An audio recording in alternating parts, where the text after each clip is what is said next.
Bueno, muy buenas noches a todos, como todos los martes y jueves, y en estas secciones que Proyectar tiene para todos ustedes. Ya hoy tenemos ya aproximadamente 150 charlas en estos 2 años que vamos a cumplir de aniversario, ahorita el 10. Y gracias por acompañarnos constantes de 7 a 8:30 de la noche de manera virtual. Esta también está siendo grabada y será difundida mañana en nuestro canal de YouTube y también en nuestra página web. Agradecemos a los arquitectos, ingenieros, estudiantes y público general que nos acompañan hoy. En esta ocasión, agradecemos al ingeniero Ricardo Castro, dado que nos va a brindar una serie de herramientas prácticas para utilizar en el área eléctrica y saber, para el conocimiento de todos, es importante que esto tiene una segunda parte, la cual se verá el próximo martes. Entonces, por favor, si tienen alguna consulta, realizarlas de manera interactiva la charla, pueden hacerla en cualquier momento, levantando la mano o escribiéndolo en el presente chat. Y con muchísimo gusto como moderadora le estaría indicando las consultas a don Ricardo. Don Ricardo, este es su espacio. Muchísimas gracias. Buenas noches a todos. Bienvenidos. Buenas noches, mi nombre es Ricardo Castro, como ella lo mencionó, yo soy ingeniero en mantenimiento industrial, me dedico más a la parte de diseño eléctrico, así sea residencial, comercial e inclusive industrial, pero hoy nos vamos a enfocar más en la parte residencial, en la otra oportunidad nos enfocaremos un poco más en la comercial. La idea de hoy es dar herramientas a la hora del diseño y a la hora de las inspecciones en la parte residencial. Sé que a la hora que ustedes van a inspección o ustedes tienen que diseñar también casas o residencias de menores a 80 metros cuadrados o menos de 15 kilovoltamperios. También en mi experiencia he visto que ustedes, a pesar de que se le designa a un ingeniero eléctrico como responsable, ustedes como directores técnicos tienen que saber a grandes rasgos qué pueden aceptar o qué no pueden aceptar o en qué momento llamar al profesional del área para que revise lo que está sucediendo, ¿verdad? Igual tiene que revisar, pero en ciertas, ustedes van una vez por semana, según se fía, ¿verdad? A los proyectos. Entonces, tienen una continuidad o un seguimiento mayor a los proyectos que nosotros, que vamos por inspecciones. Entonces, es para darles ciertas herramientas para que ustedes puedan evaluar de alguna manera qué se está haciendo bien y qué no se está haciendo tan bien. Entonces, primero, recordar qué fue o cuál fue el decreto que le dio viabilidad o dijo que el NEC o NFPA 70 es el código vigente en el país. Sería el decreto 41505, este, que dijo la NFPA 70 es lo que se tiene que cumplir en el país. Aún así, también se pueden utilizar otros códigos con la única salvedad que no se pueden combinar. Por ejemplo, está la IEC europea, que se puede utilizar en el país. He visto proyectos de franceses, de alemanes y demás que se han aplicado dichas normas, pero no se puede hacer una combinación, que una parte sea IEC y otra parte sea con el NEC. Eso es lo prohibido. Como les digo, sí permite otros códigos, pero no combinaciones. Ok, ¿cuál es al final la idea del NEC? Sería salvaguardar a las personas y las propiedades, dígase casas, industria, comercio. Esa es la idea. Básicamente se enfoca en la seguridad, pero hay que recordar que la intención de la norma no es ni el diseño ni la eficiencia, perdón. Eh, a usted le dice cómo debe ser su diseño y su ejecución como mínimo para cumplir seguridad. Nunca le está diciendo qué es lo más eficiente, ¿verdad? A nivel económico, ni a nivel de materiales, ni a nivel de ahorro energético. En ningún caso le dice eso. Nada más le dice que cumpliendo estas normas no va a tener peligro alguno. Entonces, para que sepan eso, nunca la intención es ser eficiente, es simplemente seguridad en el caso de ellos. Ok, y como les decía, la relación con otros estándares, eh, se pueden utilizar otros estándares, pero no se puede combinar. Como fundamento a lo que vamos a ver. Ahora, principios de diseño. En este caso los vamos a enfocar, como les dije, en residencias. De primero es qué cargas vamos a alimentar, ya sea refrigeradoras, secadoras, calentadores de paso, aires acondicionados. Ok, después de eso vamos a ver la capacidad y la tensión a utilizar. En este caso nos vamos a enfocar en, como vamos a ver, residencial 12240. Ya ahí para arriba son casas un poquito más de mayor envergadura, entonces, pero vamos a mantenernos en 12240 y la capacidad de los cables para ello. Los disyuntores, o dígase breakers, que en este caso son los que protegen los cables, y aquí siempre hay una salvedad.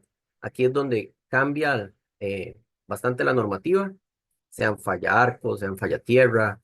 Este, aquí es donde muchas veces hay que poner mucha atención a la hora de las inspecciones, porque como los disyuntores encarecen la parte eléctrica, los constructores tienden a querer omitir, ¿verdad?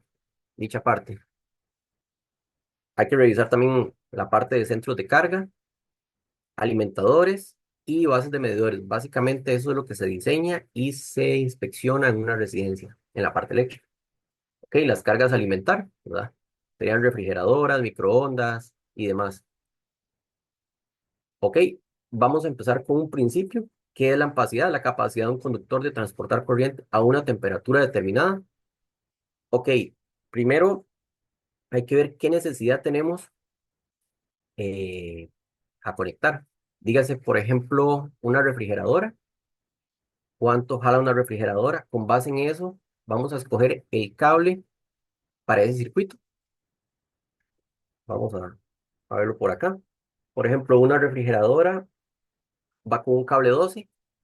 El mismo cable usualmente se diseña con un cable 12, el cual tiene una capacidad de 25 amperios. ¿Por qué se utiliza en esta tabla el de 75 grados y no el de 60 o el de 90? ¿Ok?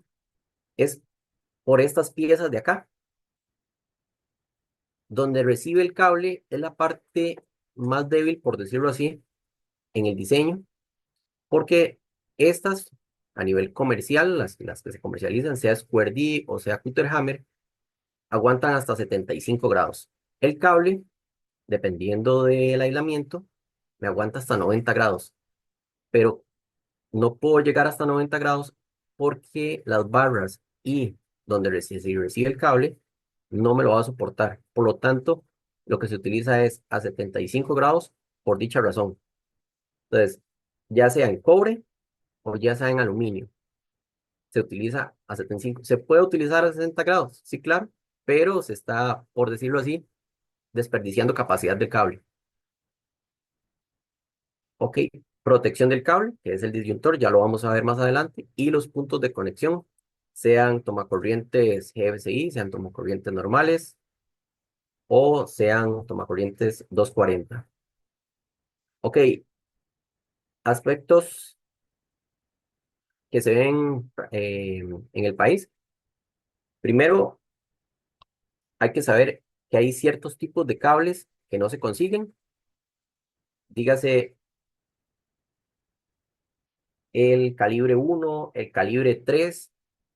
Lo digo porque he visto profesionales también pedir ciertos cables pero no llegan al país. Entonces, no se puede, se puede diseñar, pero se tiene que diseñar conforme a lo que se puede conseguir, ¿verdad? Entonces, tipo uno y tipo 3 no llegan al país. Ok, a nivel de los cables, ustedes han visto que siempre se maneja códigos sea THHN, THW, porque no solo es la amplicidad del cable, sino el forro que lo recubre. Ese forro es el que nos dice, uy, disculpen ahí, segundito. Ese forro es el que nos dice hasta cuánto nos aguanta el cable. Por ejemplo, un THHN nos aguanta hasta 75 grados, un XHHW nos aguanta hasta 90 grados, Aquí vienen los diferentes, qué significan y cuánto aguantan según dicha nomenclatura. Ahora, lo más común en el país ahorita es THHN o THHW para el cobre que se utiliza dentro de las casas, y para los alimentadores está muy de moda, o por decirlo así, el aluminio, ¿verdad? Lo que es el Serie 8000 para, para los alimentadores cuando van enterrados, y el Neutracen cuando va aéreo por una cuestión de costos. Antes se utilizaba mucho el cobre, pero se ha ido avanzando en la parte de calidades, y ahora las acometidas, la mayoría de acometidas, se están haciendo en aluminio, ya sea Neutracen aéreo o Serie 8000, el llamado XHHW-2, que sería para lo que es acometidas enterradas. Ahora vamos a pasar a ver los disyuntores, que aquí es donde la norma ha cambiado bastante. Aquí podemos ver desde el NEC 2010, 2008, el NEC 2014 y el NEC 2020, que han sido los que han regido el país. El 2008, que fue, por decirlo así, el primero que se vio, que llegó a dar un brinco en el país, a decir, a dar una normativa como más, ¿cómo decirlo? Más estricta, porque antes de él habían simplemente buenas prácticas. Ya con el del 2008 pasamos a algo más normativo, algo más rígido, por decirlo así, en el cual ya se introducen los falla arco, falla tierra en las diferentes habitaciones. Aquí la norma es muy clara en que depende del lugar, así sea la protección. No depende de la carga, porque ya se infiere que, por ejemplo, en una cocina va una refri, que va un microondas, que va una cocina 240, entonces simplemente lo hace por áreas. En este caso, podemos ver que habitaciones familiares se mantiene con fallarco, comedores igualmente. Ahorita se introdujo varios cambios, por ejemplo, a nivel de cocina o a nivel de lavandería, que pasó de ser en aquellos entonces, en el 2008, falla tierra, ahora son duales. Los duales llegan a cumplir ambas funciones, falla tierra y falla arco. El único inconveniente es que por la sensibilidad que tienen, se disparan con facilidad. Por una cuestión que los disyuntores, dígase falla tierra o falla arco, lo que hacen es medir entre la fase y el neutro la diferencia que haya entre los dos. Si es mayor a 6 miliamperios, se dispara.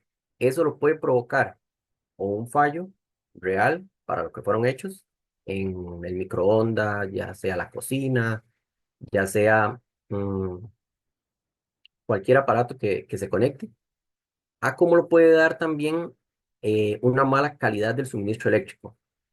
Eso es por lo cual muchas veces, más que todo en zonas costeras, eh, tiende a no poderse utilizar. ¿Por qué? Porque se botan con demasiada facilidad y sin razón aparente, por lo cual en la costa es muy delicado utilizar esta combinación, falla arco y falla tierra. No sé si alguno en algún momento ha tenido una mala experiencia. En cambio, en áreas como San José, Pérez Celedón, inclusive Liberia, no se botan con tanta facilidad porque la calidad energética es mucho mayor, dada la cercanía con las subestaciones eléctricas de ICE, de Cope Guanacaste, de las diferentes entidades que suministran la parte eléctrica. Ok, entonces tenemos los disyuntores termomagnéticos que siempre son una parte importante a revisar, ya sea en el presupuesto, en el diseño y en la inspección. Después tenemos las bases de medidores, que en mi experiencia, aquí siempre hay problemas con los constructores, porque la clase 100 que usualmente encontramos, aguanta hasta 100 amperios y en algunos casos hasta 125 amperios. Esta otra es la usual, clase 200, que nos aguanta de 0 a 225 amperios. Entonces, el problema es que si diseñamos una casa, por ejemplo, que nos aguanta 150 amperios, que tiene que aguantar 150 amperios, y le ponemos una clase 100, vamos a hacer una casa para un uso robusto, pero en el inicio o en la entrada eléctrica, le vamos a hacer un tipo embudo. Entonces, no se va a poder utilizar bien la capacidad de la casa.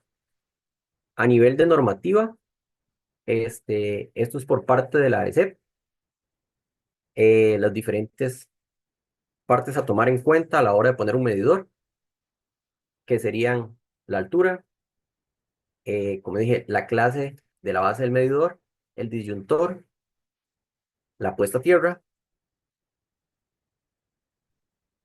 y para ello eh, siempre es importante tomar en cuenta siempre cuál clase voy a utilizar según el diseño, según la cantidad de entradas, de salidas, de aires acondicionados, de calentadores y demás. Segundito, listo. Ok, en el diseño, ¿qué es importante? En el diseño, en la práctica, este ya es de un proyecto de este año. Todavía no estaba la norma 2020, estaba la norma 2014. Entonces, según la norma 2014, se podían utilizar falla tierra en la cocina, falla arco prácticamente en todo lo que fuera tomas generales, luces generales y demás. A la hora del diseño es importante, por ejemplo, calentador de paso, este, usualmente el Cefía dice mínimo 6.000, 3.000 por fase, pero en el mercado lo que se utiliza es mínimo 8.000. Entonces, eso tomarlo en cuenta a la hora del diseño, porque una cosa es lo que se dice como mínimo, otra cosa es lo que se suministra en el mercado, de 8.000 para arriba, 4.000 por fase. A la hora de que ponemos 4.000 por fase, ya estamos diciendo que jala más de 30 amperios. A la hora de jalar más de 30 amperios, nos vamos a la tabla que estábamos viendo ahorita, usualmente en cobre, y tenemos que el cable 10 nos podría suministrar lo suficiente, pero siempre tiene que quedar un 20% de capacidad libre, por lo cual brincamos al siguiente, que sería un cable 8 a 75 grados, que nos da suficiente ampacidad. Entonces, por eso es que se utiliza en ese caso cable 8. No se puede hacer un diseño en el cual se quede muy ajustado. Siempre hay que dejar un 20% libre de capacidad por una cuestión de que cuando cualquier equipo, ya sea casero o industrial, arranca, dispara un poquito más de corriente.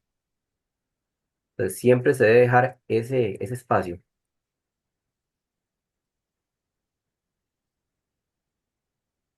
Después tenemos el disyuntor, que sería menor o igual a la ampacidad que tenemos del cable.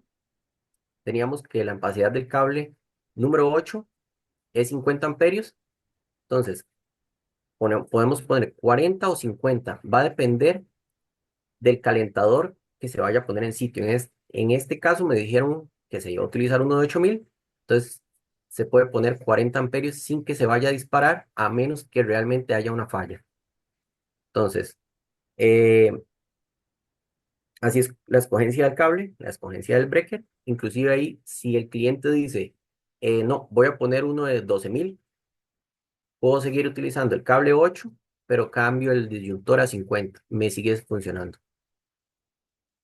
Eso por esa parte. En este caso, se puso que el tipo de disyuntor sea QO, es decir, sea sencillo, sea termomagnético, no tiene que ser ni falla arco ni falla tierra.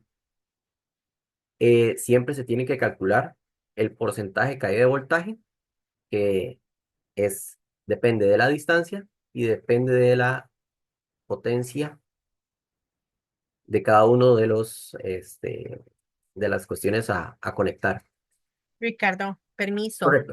El arquitecto Brian Messen consulta, como cada día hay más artículos en una vivienda que consumen más corriente, entonces sería más conveniente pensando un crecimiento futuro usar medidores clase 200. Em, Se puede, pero lo que dice la normativa es que, por ejemplo, en una caja de breaker, cuando usted la diseña, tiene que quedar un 20% libre para futuras ampliaciones. Entonces, por ejemplo, en, ya eso va con la experiencia, por ejemplo, en casas más tirando hacia el lado de Ubita, Jochal, Guanacaste, que se sabe que los extranjeros o las personas que viven ahí tienden a ampliar. Entonces, a pesar de que usted deja el 20% en los tableros, a nivel de medidor sería una buena práctica siempre dejar el clase 200. Eso sí, siempre tomar en cuenta que un clase 200 ya usted tendría que ponerle un cable 3 ceros para que tenga sentido. Un cable 3 ceros en aluminio que me aguante al menos 150 amperios. Si no, no tendría sentido ni siquiera dejarlo. Tendríamos que poner un clase 100. Entonces, sí es una buena práctica dependiendo de la zona.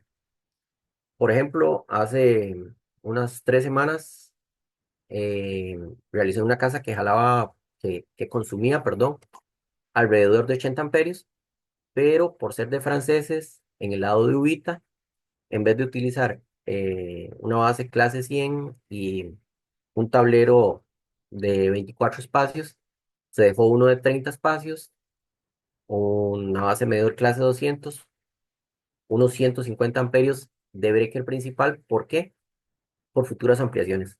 Como dice el arquitecto Brian, eso va a depender de la zona y de la experiencia con el cliente.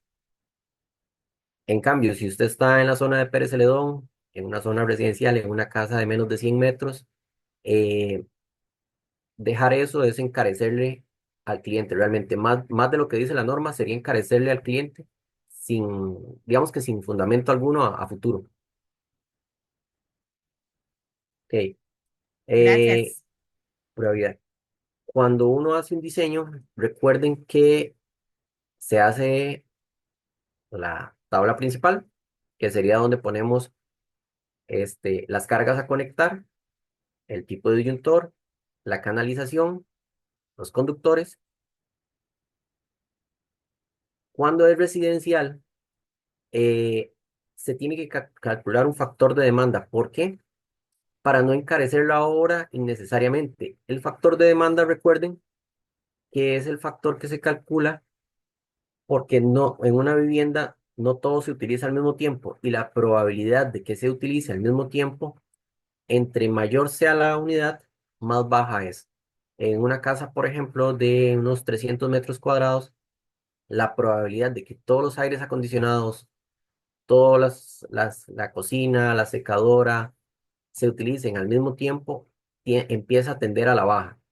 Por eso es que el NEC nos permite varias formas de calcular el factor de demanda. Ahorita al final vamos a hacer una práctica sobre el factor de demanda, porque el factor de demanda es el que después nos dice cuánto se va a demandar por parte de la casa máximo, y con base a ese cálculo, por ejemplo, en esta casa, el factor de demanda fue un 60%.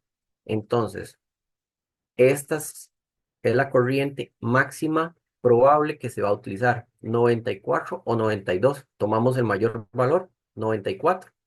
Con este valor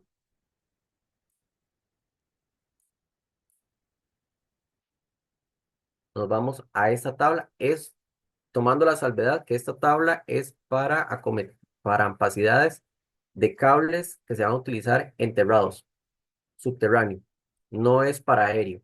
Aéreo se utilizaría otra tabla, esta es para subterráneo. Entonces tenemos 91, 92 amperios. eh, Podríamos utilizar o cobre o aluminio a 75 grados En este caso vamos a utilizar aluminio a 75 grados. Vean que puedo utilizar este de acá, que es el cable uno, pero como mencionamos anteriormente, no llega al país, no se consigue.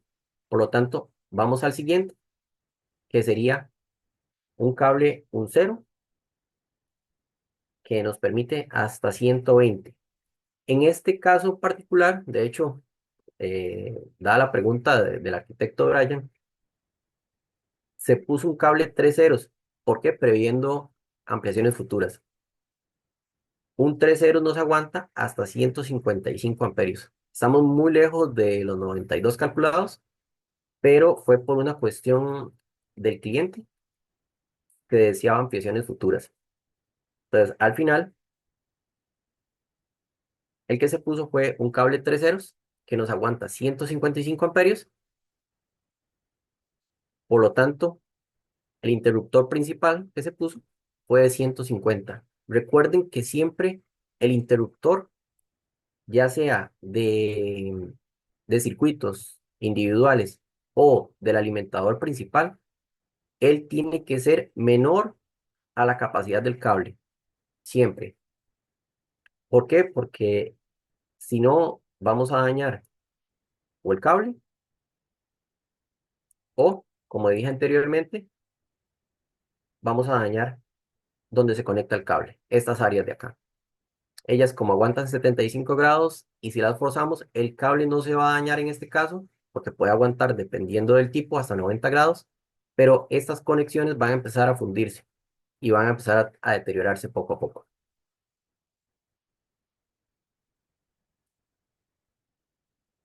Ok, ahora en el diseño se realiza la tabla principal, se realiza una tabla de resumen, que por cierto, cabe mencionar que hace como año y medio empecé a implementar esta carga al transformador que realmente ha habido controversia con el CEFIA un poco. ¿Por qué? Porque a nivel del ICE, de Cope Guanacaste y de los diferentes entes que administran la energía en el país, ellos le dicen a usted, deme la carga demandada y con base en eso yo calculo el transformador o veo a ver si hay capacidad en el transformador para conectar ese proyecto. Pero ¿qué pasó? Ellos antes calculaban esta carga al transformador con base a la carga demandada que se les daba. En este momento, hace como año y medio, 2 años, como les menciono, pasó algo a nivel interno del ICE. Por lo tanto, ellos están tomando la carga demandada como si fuera carga al transformador y no es lo mismo. Entonces, ¿cuál es el problema de eso? Que esta casa, por ejemplo, carga demandada 22,4, nos tendrían que exigir un transformador solo para esta casa de 25, pero realmente ustedes pueden ver en los diferentes lugares que varias viviendas pueden ser conectadas a un mismo transformador, ya sea de 25, de 15, depende de las cargas de cada una de las casas.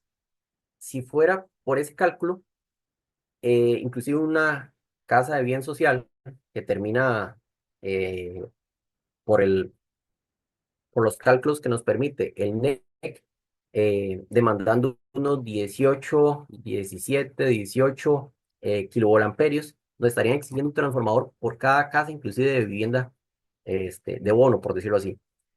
Por lo tanto,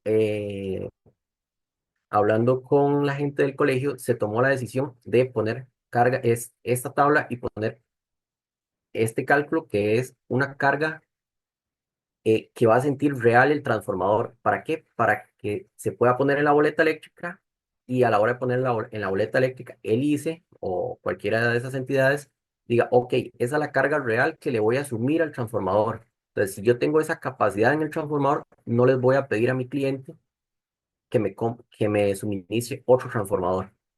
Por lo tanto, eso es un punto a tomar en cuenta. No sé si ya en algún momento lo han tomado, pero este, para que lo tomen en cuenta en sus futuros diseños. Ok, a la hora del diseño es importante, como como vimos, la tabla general, la tabla resumen y ahora sí, a donde resumimos, básicamente eso es en el diagrama unifilar, que es, como decirlo así, lo principal a la hora de la construcción eléctrica y a la hora también de los documentos que se presentan al ICE. Ok, esto va a estar compuesto por los tableros o el tablero, el cable principal, la base del medidor y las puestas a tierra. Este cable, por ejemplo, aquí, dado que es ACSR, esto es el famoso Neutracen, que sería aéreo, con solo ver el aislamiento.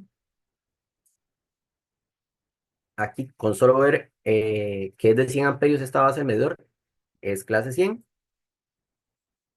Y esto sería un tablero, como dice, 100 amperios, eh, ya sea de 24 espacios o menor, porque comercialmente menor a 24 espacios, estamos hablando de barras de 125 o menores. Y también es bueno incluir un detalle de, de cómo se va a alimentar. En el de arriba es un diagrama, era para una conexión aérea. Este es un detalle, el cual ya nos es más como para el constructor y para tener más claro cómo se va a construir esa línea. De aquí se puede decir que es subterráneo y la forma inclusive de cómo se va a alimentar, inclusive la profundidad a la cual tiene que ir ese cable, que sería 0,4 metros por debajo del nivel de piso terminado. Eh, es importante recalcar aquí que en muchos diseños no se ponen estos detalles y tiende a haber confusión con los constructores. Entonces, en los últimos años, en mi caso, por ejemplo, he intentado de poner este tipo de detalles para dejarle más claro al constructor eh, dónde va cada breaker y cómo se va a construir. Porque muchas veces llaman y dicen si es aéreo, si es subterráneo, qué tipo de base voy a dejar, qué breaker, en qué parte. Entonces es mejor nosotros como profesionales dejárselos bien claros a la hora de la parte de planos.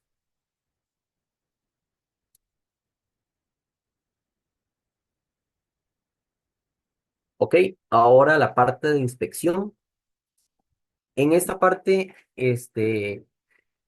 tenemos, por decir, valga la redundancia, dos partes. En las primeras inspecciones que se realiza a una vivienda, lo que se llega a revisar es la calidad del material. Recuerden que a nivel normativo se nos pide que todo material sea listado, sea UL o sea de cualquier otra casa matriz que pueda certificar, un tercero que pueda certificar el material. Usualmente en el país es muy común que la gente busque UL. Sí se utiliza, sí se puede utilizar, pero también hay otras normativas, ya sea la mexicana, ya sea la europea, que se pueden aceptar también.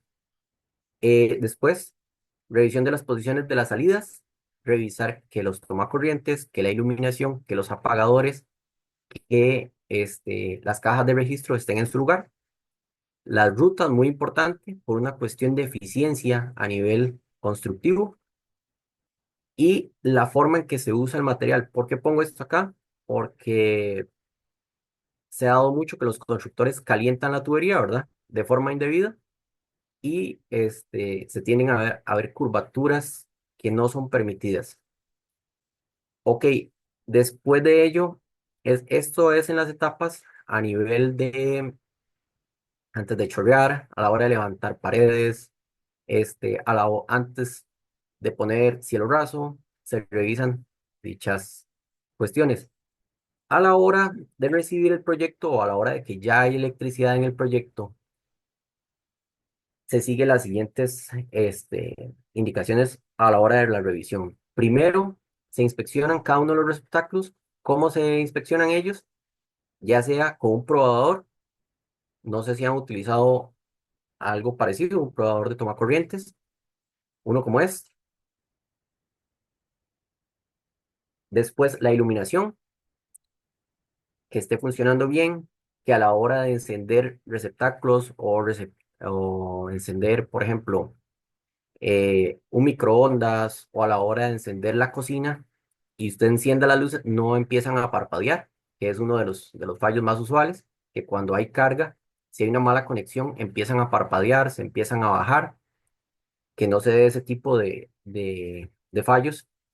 Es importante a la hora de la iluminación. Después eh, vamos al centro de carga. En el centro de carga se tiene que inspeccionar los cables, que los cables vayan con respecto a los breaker o disyuntores, que todo cable tenga una capacidad mayor a su disyuntor o viceversa, que el disyuntor siempre tenga una capacidad menor al cable, que siempre lo proteja. Después, también tenemos que revisar las barras y los espacios.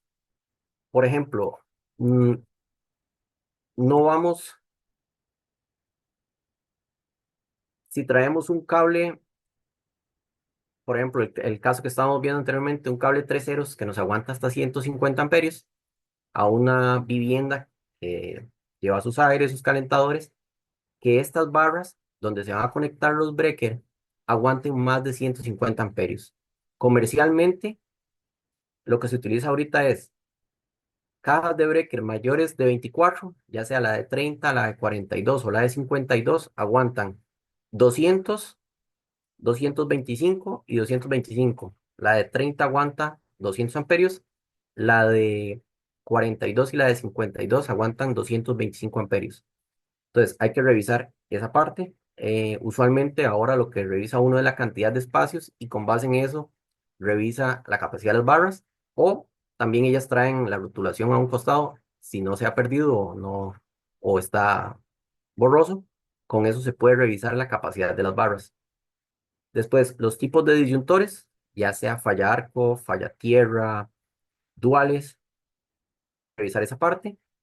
Después, una parte importante que usualmente se debería revisar, que es verificar que el neutro y la tierra estén unidas solo en la base del medidor, es decir, que se unan solo en esta parte, en la base del medidor, que no se vayan a unir en ningún tomacorriente ni en la caja de breque. ¿Cómo se puede probar si realmente esto está ocurriendo? Con un multímetro. ¿Cómo se utiliza? El multímetro se pone en su función de continuidad, se desconecta el neutro y se desconecta la tierra principal y se prueba entre las dos barras. Vamos a verlo en algo un poquito más. Acá, por ejemplo, tenemos que se desconecta el cable que viene hacia la barra de tierras, se desconecta el cable que va hacia los neutros y se prueba con un multímetro entre la barra de tierras y la barra de neutros que no haya continuidad. Esa es la forma. Así nos aseguramos que internamente, a nivel de todo el proyecto, ya sea en los tomacorrientes, ya sea en la iluminación o inclusive dentro de los aparatos, porque me ha sucedido que se hace una prueba de continuidad entre neutros y tierras y, por ejemplo, en una ocasión se detectó que en una secadora estaba internamente conectado el neutro y la tierra.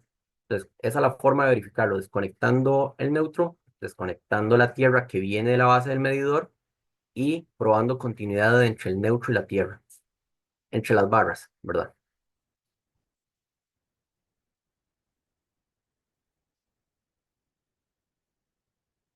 Ok, después de que se realiza ello, se puede realizar una prueba de aislamiento. Usualmente, ya ahí sí, la mayoría de profesionales no anda ya esta otra herramienta que sería lo que en la calle llaman un Megger o un probador de aislamiento, el cual lo que realiza es que entre los cables principales se le mete un voltaje, más bien hay que desconectar eh, el suministro eléctrico entre los cables. se le meten 250 a 500 voltios y se puede probar el aislamiento. Es decir, que a la hora de ingresar el cable, el constructor no lo haya dañado. Esa prueba, por ejemplo, yo mínimo la realizo en los alimentadores, pero a nivel gubernamental siempre se pide, inclusive en todos los circuitos, que sería todas las combinaciones posibles. Por ejemplo, a nivel de, segundito, a nivel de un circuito como el del calentador o de, podemos poner ejemplo, este aire acondicionado, se prueba entre las dos fases, entre la faz y la tierra y entre la otra faz y la otra tierra. Lo que hace el aparato es inducirle una corriente muy baja y un voltaje, ya sea 250 voltios o 500 voltios, y prueba que el aislamiento no haya sido dañado. ¿Cómo? A la hora de ingresar el cable por la tubería, que no haya un filo que lo haya dañado. Él lo detecta provocando el voltaje entre los dos cables y midiendo la resistencia a la corriente entre dichos cables. Entonces usted se puede cerciorar que no solo el cable estaba bien al llegar, sino a la hora de ingresarlo a las tuberías y a la hora de ponerlo, está en óptimas condiciones. Se puede recibir. Esa prueba, sí, como le digo, no todos los arquitectos o ingenieros civiles la realizan, pero para que tengan ese conocimiento y que lo puedan exigir mínimo a nivel de alimentadores, la prueba de aislamiento, para ustedes cerciorarse de que los alimentadores principales sí fueron ingresados de forma correcta y no tienen ningún daño. ¿Para qué? Para ustedes garantizar que los siguientes mínimo 5 años, que es la responsabilidad que asumimos, ¿verdad? A la hora de asumirla a nivel de colegio, no vaya a haber, por lo menos a nivel de cables, ninguna falla. Después de ello, se examina la base del medidor, se examina que tenga la capacidad del diseño, se examina también que el neutro y la tierra sí están conectados en la base del medidor. Como le dije, solo aquí va a estar la conexión. Y tenemos, anteriormente lo vimos, que cerciorarnos que no esté en ningún otro lado conectado. Después, la capacidad del disyuntor principal, verificar los alimentadores, que realmente si en el diseño se pusieron tres ceros, lleguen aquí tres ceros, o dos ceros, o un cero, lo que se haya puesto a la hora de planos. Y esta otra, que es utilizando un telurómetro para probar la resistencia a tierra, este sería este aparato de acá, el cual hace unos años realizaba la prueba, la realizaba el ICE, o Cope Guanacaste, o la de Heredia, o la de Cartago, o JACEP, pero hace alrededor de unos 4 años la responsabilidad pasó a ser de los profesionales, ya sea profesionales eléctricos, civiles o arquitectos. En el NEC 2008 se pedía que la resistencia a tierra fuera igual o menor a 25 ohmios, pero en la versión 2014 y la 2020 pasó a ser más importante el cable a tierra, que esté bien conectado y bien dimensionado, a ese dato. Pero aún así, como una buena práctica, se sigue midiendo y se sigue midiendo, tomando en cuenta en casas menos de 25 ohmios. Em, en el caso de ustedes, la mayoría no anda esos aparatos, pero para que por lo menos se pueda exigir a la hora del profesional eléctrico que se realice la medición y que se verifique eh, que realmente sea menos de 25 ohmios. Eso que le da estabilidad a la línea, a las conexiones internas y provoca que funcionen mejor los disyuntores si hay un fallo y provoca que los aparatos sensibles tengan un mejor funcionamiento o por decirlo así, una vida un poco más larga. ¿Ok? Ahora lo que sí quiero ver es alguna pregunta y una pequeña práctica que vamos a hacer. Ok, por el momento ahorita no tenemos ninguna consulta en el chat. Ok, Brian acá levantó la mano. Brian. Ok, Ricardo, una pregunta. Bueno, yo en mi caso yo no lo hago, ¿verdad? Yo Ujú. sí, yo siempre contrato, en ese caso lo contrato a usted, normalmente, pero con la parte de que nosotros podemos hasta cierta carga eléctrica y cierta cantidad de metros, este, realizar esa parte nosotros eléctrica y firmarla y ser los responsables, ¿verdad? Y si no tenemos este equipo para poder verificar ciertas cosas, ¿verdad? Creo que nos veríamos en un grave problema. Para ponerte un ejemplo, si yo no tengo cómo verificar con solo el hecho de lavar la tierra, ¿verdad? Ujú. Cerca del medidor, qué consecuencias podría tener a nivel de, digamos, de que esté funcionando mal, o sea, que no me esté dando la resistencia que ocupo, ¿verdad? este, Eventualmente, porque la otro sí, por ejemplo, lo de los cables es sumamente comprensible, ¿verdad? O sea, a la hora de introducir los cables, principalmente la cometida, de que a veces son cables muy gruesos y los tratan de meter mucho a la fuerza, los fuerzan, ¿verdad? Y los pueden dañar. De ahí, si no tengo con qué comprobar la resistencia del cable y que esté bien, ¿verdad? Y esta otra, o sea, creo que, bueno, como le digo, en mi caso yo no me preocupo porque siempre contrato por aparte, pero creo que podría salirnos al final más caro o me equivoco, ¿verdad? O sea, un fallo de estos con las consecuencias que puede venir a provocar dentro de la vivienda. Correcto, a nivel de Cefía, se realice o no las pruebas, usted queda 5 años siendo el responsable, ¿verdad? Entonces, sería bueno o contratar simplemente las pruebas o verificar el día que se ingrese el cable, por ejemplo, estar en sitio para verificar cómo se ingresa. ¿Por qué? Porque aunque no se hagan las pruebas, igual la responsabilidad queda sobre usted. Lo pueden llamar en los siguientes 5 años, en cualquier momento, de que, por ejemplo, en una vivienda que me tocó ir a inspeccionar, no era, gracias a Dios, un proyecto mío, pero fue que empezó a fallar la casa como 10 años después, que seguro lo metieron de forma incorrecta o algo pasó en ese transcurso de tiempo y una fase se convirtió en neutro. Es decir, el 240 estaba dando entre un neutro y una fase, lo que hacía que se quemó la refri, se quemó la cocina y hubo que cambiar toda la cometida. ¿Qué pasa si eso hubiera sucedido durante el lapso de los 5 años? Y la responsabilidad cae sobre el profesional y se tiene que pagar las consecuencias en ese caso. eh, lo que se haya quemado y eso en el mejor de los casos, ¿verdad? Entonces, sí es recomendable mínimo eh, saber sobre opacidad, sobre disyuntores, sobre qué cable se ingresa, por dos cosas. Uno, porque se queda en total responsabilidad de ello. Y dos, porque ustedes saben que al nivel de la construcción, los constructores tienden a buscar la parte más económica, ya sea en casas de bien social, así como en casas de 900 metros, lo he visto.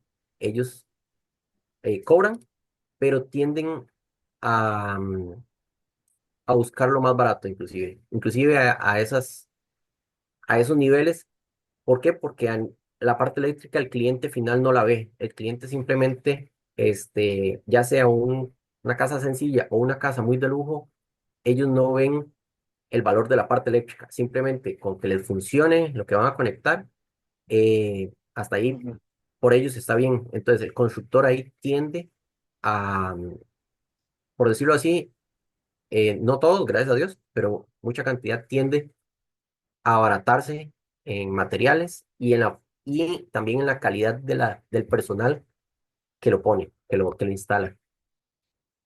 Eso por ahí creo que le contesta la pregunta. Perfecto, gracias. Ok, a nivel de cálculo, como dijo don Brian, ustedes pueden firmar menos de 80 metros cuadrados y pueden firmar menos de 15 kilovoltamperios.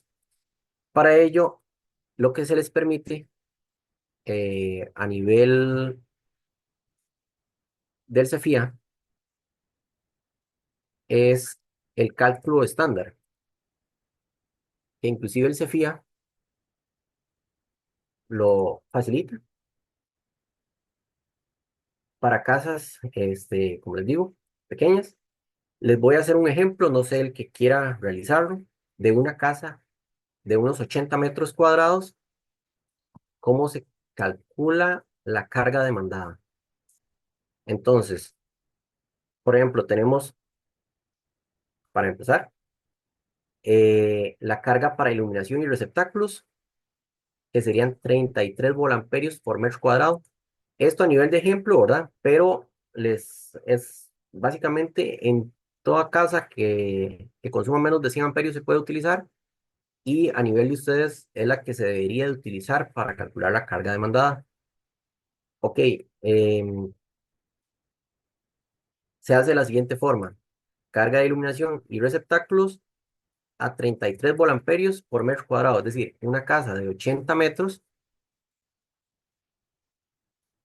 por 33 nos estaría dando 2640 volamperios.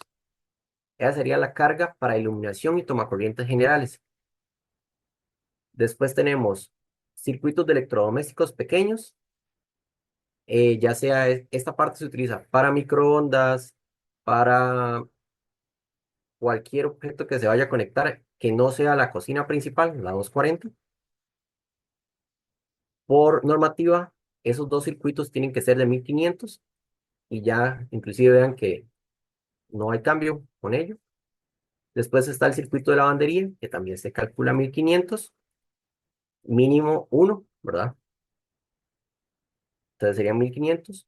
Se suman las líneas uno, 2 y 3, que en este caso serían 2640, más 3000, más 1500. En ese caso tenemos más 4500, lo que teníamos, y tenemos 7140. El resultado de estas líneas, como se le resta 3000, porque los primeros 3000 volamperios se asume que por probabilidad sí se pueden estar utilizando. Usted puede estar utilizando el microondas mientras conecta otro aparato. Eso sí, de forma de probabilidad es muy probable que usted a la hora de conectar el microondas esté utilizando otro aparato al mismo tiempo. Entonces, por eso se le resta estos 3000 a los 7140,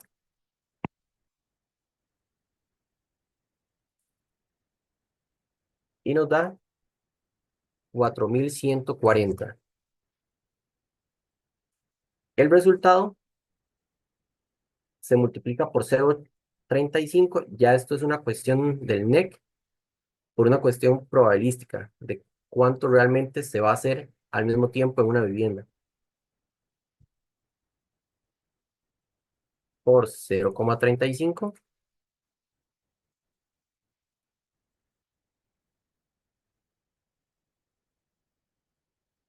tenemos 1449 por amperios. El resultado de la línea 6, se reintegran los 3000, 1449 más 3000,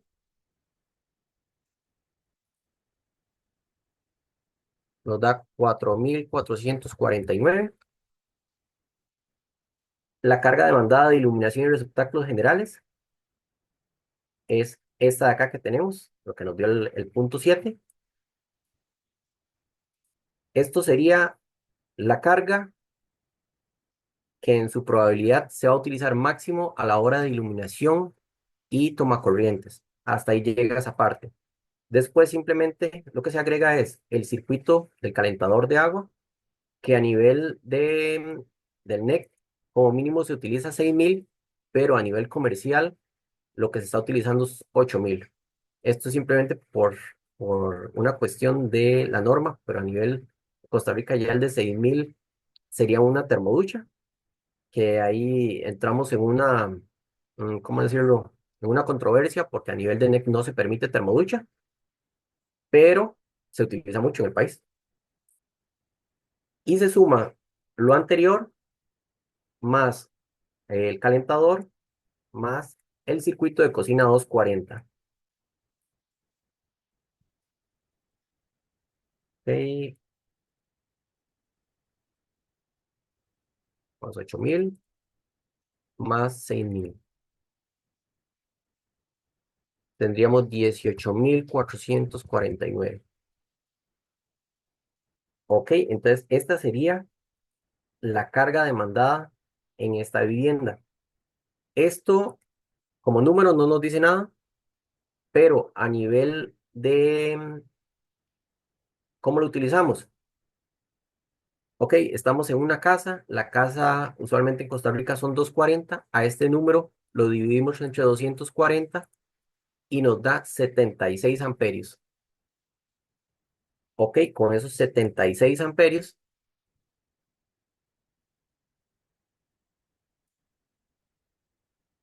nos vamos a esta tabla de por acá. Ya sea que su cliente vaya a utilizar cobre o vaya a utilizar aluminio, a 76 amperios podemos utilizar un cable 2 que nos aguanta hasta 90 amperios a nivel del aluminio que sea enterrado, o a nivel de cobre podemos utilizar inclusive un cable 4 que nos va a soportar esa carga. Pero usualmente ya a nivel constructivo es más fácil para esa casa obtener una base de medidor clase 100 con un breaker de 100 amperios, y en ese caso ya vamos a utilizar un cable 2 o en cobre, o vamos a utilizar un cable un cero en aluminio que nos aguanta más de 100 amperios. Igual, como dije, podría utilizar el cable uno, pero no llega al país, entonces no lo vamos a poner en el diseño porque no se puede, no es de fácil obtención en el país. Entonces, a nivel de ejemplo, así se calcularía, y para eso es que se utiliza dicho cálculo, para calcular la cometida y el breaker principal. Veo que alguien levantó la mano. Eso te iba a decir, Amy, ¿tiene la mano levanta? Hola, Se te corta, Amy, no se escucha.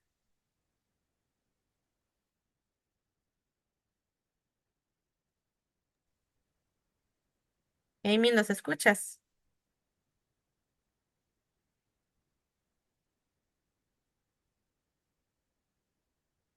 Ricardo, soy yo, Amy, ¿qué pues? ¿Cómo le va, Amy? ¿Todo bien? Hola, ¿Cómo está, Amy? ¿La escucho? se me va la señal. Todo bien, es que tengo mala señal. Este documento que mostraste ahí en la presentación, ¿eso dónde lo descarga uno al colegio? Yo nunca había visto ese documento. ¿Cuál? El último. Ajá, donde hiciste, digamos, el cálculo.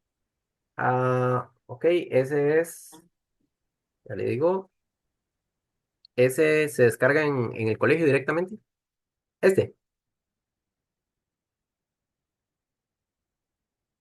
este sería a nivel de colegio. Sí, El ese es colegio, como para saber el cable, cuál sería el amperaje del cable recomendado. correcto. Sí, este calculito lo facilita el colegio. Para, para casas alrededor de 100 amperios o menos. Igual se puede utilizar para casas mayores a 100 amperios, pero por experiencia el cálculo ya tiende a sobredimensionar demasiado el cable, el disyuntor y las barras con este cálculo. Pero está bien para casas menores a 100 amperios o menos. Y entonces esa boleta, digamos, por decirlo así, ya cumple con lo que pide el NEC. Sí, como les decía ahora,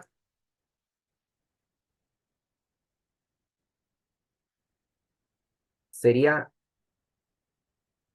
ese de acá, que sería la carga demandada, es lo que les da ese cálculo. Este de aquí es la carga instalada, es decir, todos los circuitos con todas las cargas. Este de acá sería la carga demandada, y ya cumplirían a nivel de el NIC.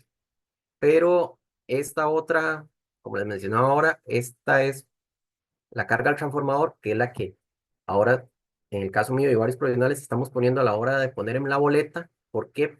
Para que el ICE no nos pida un transformador que no sea necesario, por decirlo así. porque como les dije, si fuera por el NEC, inclusive las casas de bien social nos estarían pidiendo un transformador de 25 por cada casa de bien social. Y realmente, según el estudio del Consejo Nacional de Fuerza y Luz, este, eh, y del ICE, una casa de bien social está jalando alrededor de 2 kilovoltamperios.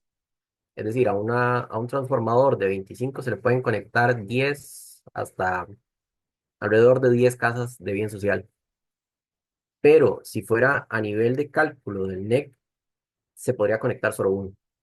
Que a nivel de cálculo está muy bonito, a nivel práctico encarece brutalmente los costos, ¿verdad? Ese tipo de proyectos se caen. O a nivel también de casas grandes, ya sea de casas de 500 metros, ya en vez de darle un transformador de 50 le estaría dando un transformador de 100 que también es a nivel de costo es muchísimo y realmente es innecesario.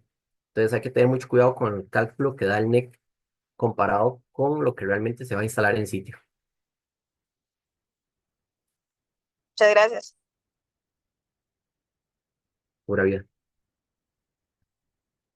Como les digo, la idea era darles una pincelada de la parte de diseño y la parte de inspecciones de cómo se realiza y qué se utiliza a nivel práctico.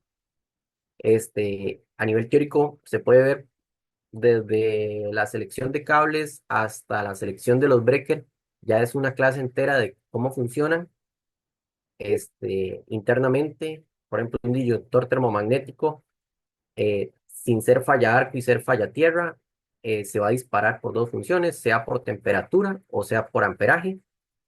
Eh, la idea era básicamente darles una pincelada de cada cosa y también a la hora de inspeccionar una residencia, qué es lo básico que uno examina para cerciorarse de que prácticamente el 99% esté bien instalado y esté bien para su funcionamiento, para uno realmente poder dar la firma y estar muy seguro de que en los siguientes 5 años no va a haber problemas, por lo menos lo que se dejó instalado en el momento.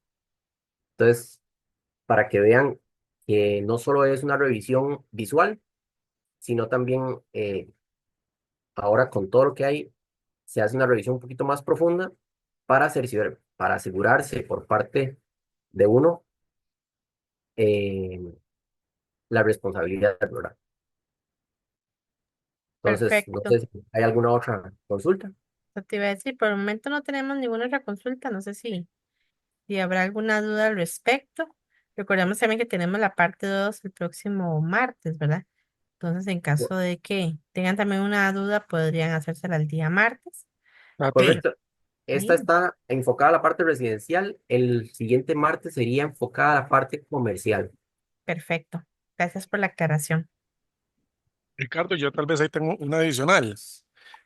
Con respecto a lo que mencionabas, que ahora con los nuevos cambios que se van a pedir, eh, que sean duales, ¿verdad? A nivel de ¿cómo se llama? De los tomacorrientes, ¿verdad?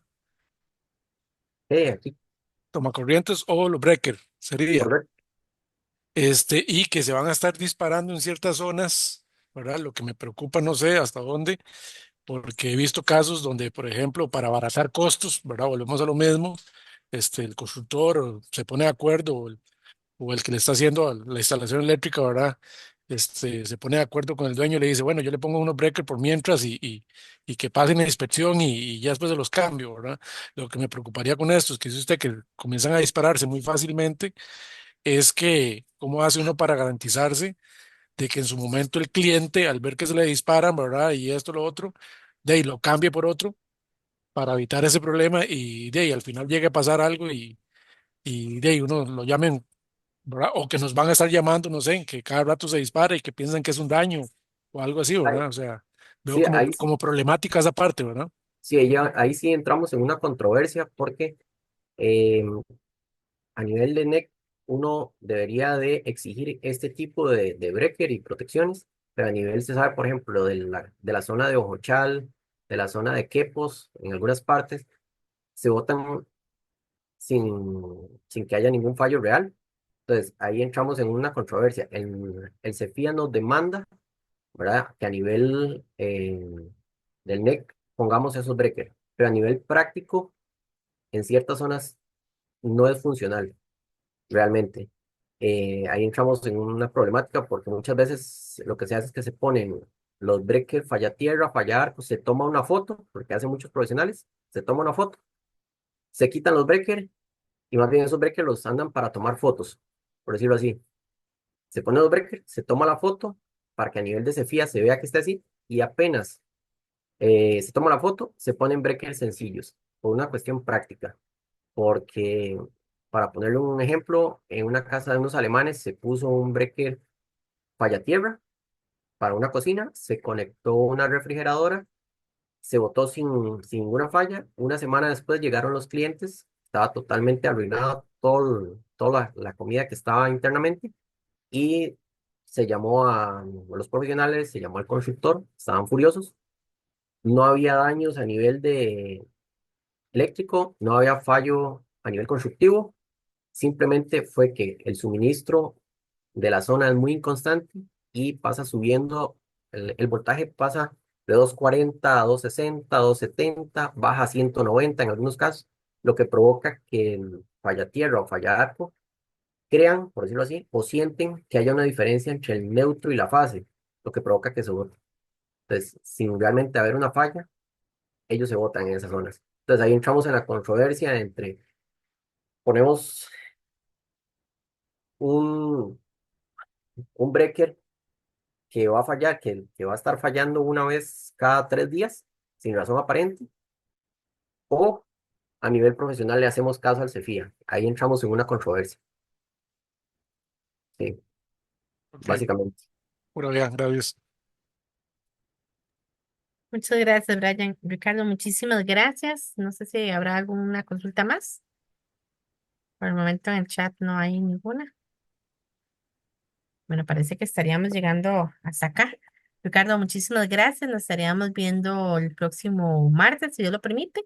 Y esta charla queda grabada. En cualquier momento la subo al canal de YouTube. Entonces, ya sea a partir de la primera hora mañana, la pueden ver en el canal o en nuestra página web.